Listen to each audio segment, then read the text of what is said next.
Sino umalis na malditang yun dito? Ba't kailangan mong pigilan? Puro kasi nungaling ang sinasabi niya. Sinasabi ko na nga ba eh. Pag-akyat pa lang ng babaeng yan dito sa bahay na ito, gulo na ang dala niya. Tumigil kayo. Pare-pareho kayong mga walang hiya. Pare-pareho kayong mga sakim. Ikaw, Alfonso, 20 taon ako nagtiis sa'yo. Nagtiis sa iyong kawalang hiyaan. Pati na yung anak mo dyan sa babaeng yan. Tinanggap ko.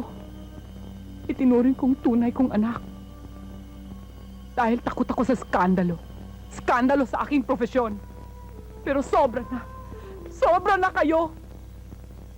Hindi ko na kayo kayang sikmurain. Lumayas na kayo.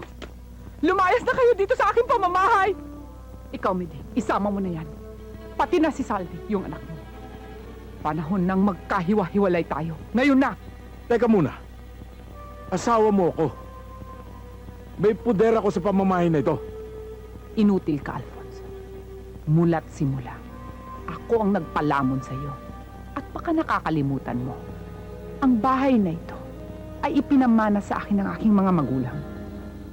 Dumating ka dito isang pobre.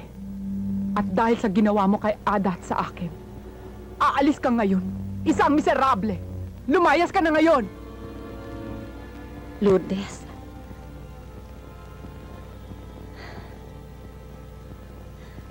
Nagawa ko lang ang lahat ng iyon dahil gusto ko lang pangalagaan ang kinabukasan ng aking anak. Pero hindi ko na hinahangad na maunawaan mo ako. Makikiusap na lang ako sa iyo. Huwag ka na sanang mamuhi kay Saldi. Walang kasalanan ng aking anak. Ako na lang aalis. Para matahimik na ang buhay ninyo ni Alfonso. Iiwanan ko si Saldi. Iiwanan ko sa iyo ang aking anak.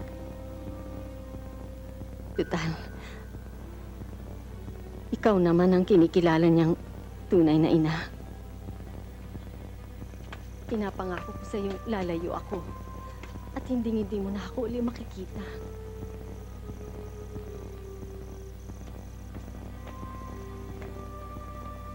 Mami, ano nangyari? Nakita ko si Ada sumakay ng tricycle. Mami, I'm sorry po.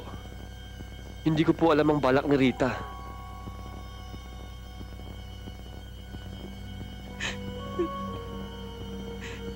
Tita Lourdes, patawarin niyo po ako. Nagawa ko lang naman po yun dahil sa laki ng pagmamahal ko kay Saldi. Patawarin niyo po ako. Si Ada. Samahan mo ko kay Ada. Puntahan natin si Ada. Baka kung anong mangyari sa kanya. Halika na. Tayo na, Saldi. Tina.